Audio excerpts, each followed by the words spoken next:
இவ்ளோ ஹாப்பியா ஸ்டார்ட் ஆன டே இப்படி முடியும் நாங்க எக்ஸ்பெக்டே பண்ணல. Hi guys, this is Ginny and we are in day 3 of Meghalaya series. First things first, I feel absolutely blessed to have stayed in this place. இந்த ஸ்டேக்கு நீங்க போனனாலே லேட்டிம் வில்லேஜ்ல இருந்து 15 மினிட்ஸ் ட்ரெக் கீழ நடந்து வந்து தான் ரீச் ஆக முடியும். மார்னிங்கே இந்த ரிவர் சைட்ல குளிச்சுட்டு இந்த ஸ்டே விட்டு செக் அவுட் பண்றதுக்கு மனசே இல்லாம செக் அவுட் பண்ணோம். அதுக்கப்புறம் ஒரு ஃபால்ஸோட வியூ பாயிண்ட் போனோம். சாரி ஒரு ஃபால்ஸ் இல்ல, பாருங்க எவ்வளவு ஃபால்ஸ் இருக்குன்னு.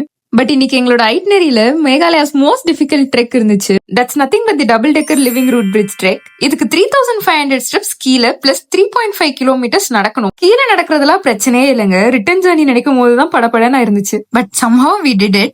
I highly recommend you to take a guide because நம்ம அந்த ஸ்பாட்டுக்கு வேணா கைடு இல்லாம போயிடலாம். பட் லக்கேஜ் எல்லாம் தூக்குறது ரொம்ப கஷ்டமா இருந்துச்சு. And guys, this is the spot.